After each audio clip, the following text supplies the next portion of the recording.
Mahkamah Agung Republik Indonesia menggelar seminar internasional tentang kepailitan lintas batas di Gedung Mahkamah Agung Jakarta. Kegiatan ini bertujuan memperkuat kapasitas hakim dalam menghadapi perkara kepailitan di era ekonomi global. Seminar yang bertajuk Cross-Border Insolvency in a Globalized Economy, Judicial Perspective on the UN Chitral Model Law and Emerging Challenge ini menghadirkan pembicara dari berbagai negara serta didukung oleh Japan International Cooperation Agency atau JICA dan Asian Development Bank. Dalam sambutannya, Ketua Kamar Pembinaan Mahkamah Agung Syamsul Ma'arif bilang, restrukturisasi lintas batas bukan lagi sekedar wacana, melainkan kebutuhan mendesak di tengah ketidakpastian ekonomi global.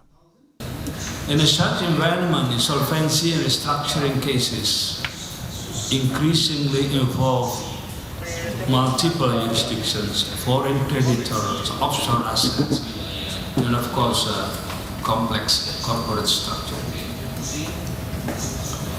Indonesian judge must be prepared to respond to these realities.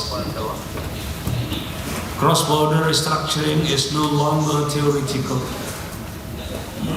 It is practical, and it is immediate. It is necessary. Syamsul Ma'arif menjelaskan, dalam beberapa tahun terakhir, putusan pengadilan Indonesia di bidang kepailitan dan restrukturisasi mulai mendapat pengakuan di berbagai yurisdiksi asing. Sedikitnya, 35 putusan pengadilan Indonesia telah diakui atau dipertimbangkan di luar negeri, termasuk di Singapura dan New York, Amerika Serikat. Perkembangan ini menjadi sinyal positif atas meningkatnya kepercayaan internasional terhadap pengadilan komersial Indonesia.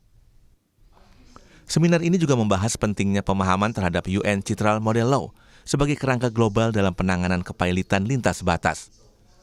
Mahkamah Agung berharap melalui dialog dan pembelajaran praktik terbaik internasional, pengadilan Indonesia dapat diakui sebagai mitra yang kompeten, kooperatif, dan kredibel dalam proses kepailitan global. Tim Liputan Kompas TV.